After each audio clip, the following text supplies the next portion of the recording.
I swear I've changed. I swear this time I have really changed. We've heard those words. You might be in a situation now where you're wondering, should I take this person back? Is the change that they're talking about this time real? In today's video, I'm going to expose the 9 red flags that the person that's claiming they've changed haven't really changed at all. Hi there, glad to be back, friends. Thank you for tuning in and watching my video today. And today we're going to be talking about those 9 red flags that someone has not really changed. Because we hear those words thrown around a lot, but sometimes they're just words with no action. Let's talk about the first indication. The first indication is the pattern. There's a consistent pattern with someone that hasn't changed. Maybe they're telling you they've changed, and within a few days, they're already back into the old patterns, back into the victimization, back into the blaming you for the things that they've done. The second indication is that you see them making the same mistakes like they were making before, and they don't see the part that they play in the actual mistake. So it seems like they feel like everything's happening to them, continuing to believe that without actually stepping back and saying, wow, I might be co-creating this. What is it that I'm doing to make this happen? The third indication is they're not taking responsibility. They're not taking responsibility for their actions. They're not taking responsibility for their attitudes or the things that are happening around them. And when you call them out on it or you bring it up to them, there's a tendency of them trying to manipulate you to prove that it's your fault or something you did, even using gaslighting techniques to make you believe that you're part of it, to make you feel guilty for the situation that they've actually created on their own. Another indication is they're just not self-aware of how their actions are actually affecting you. And for that matter, they don't really care. So whatever they're doing, they're not thinking about you or how you feel about it. They're very self-centered in their actions, and they don't think about your feelings really that much at all.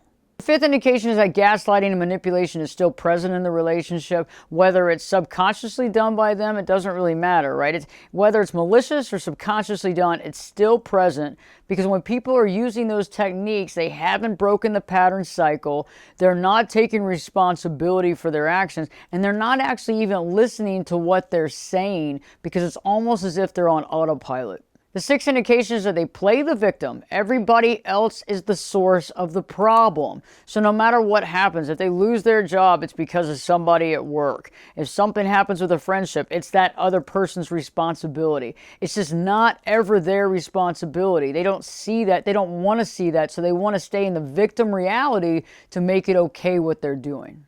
The seventh indication is that if you have boundaries, they're trying to push all over your boundaries. They're trying to push you down and run all over your boundaries. And that's a big indication that somebody doesn't see your value. It's an indication that they don't see their own value. And it's also an indication that this is an unhealthy relationship, that they don't have any boundaries, that they're trying to take over you. And so this is a big ding, ding, ding, ding sign here, because if somebody doesn't respect boundaries that you've placed in the relationship, it means they don't respect you. The next indication is that it is all about them.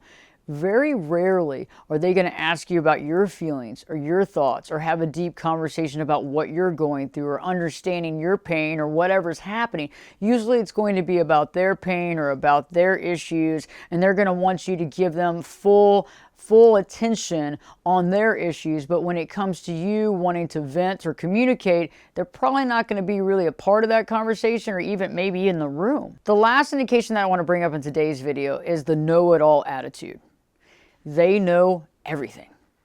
And this is a real big indication, because when you've been dealing with somebody through a relationship and it seems like they want to give their 2 cents, they want to talk about things, and sometimes these things that they talk about, they don't really know that much about.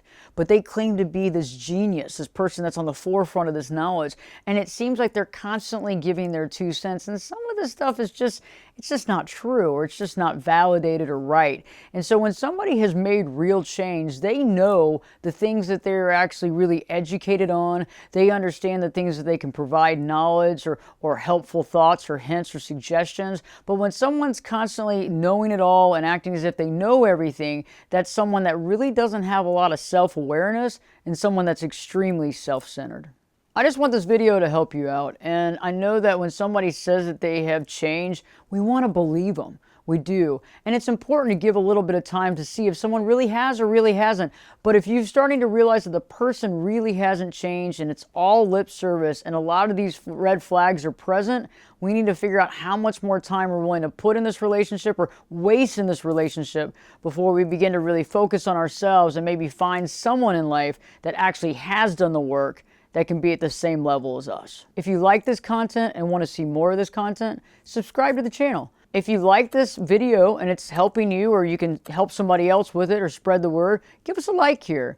And in the comment section, let me know, are there some red flags that I left out? Because I know that many of you have gone through this where people have told you they've changed and they haven't. In the comment section below, let me know, how do you feel about these 9 flags? Do they resonate with you to inspire the fact that someone hasn't changed? And if you feel like I've left something out, if I've left out a red flag that needs to be included, please include it in the comment section. In the meantime, you know it. Don't forget to live your true life.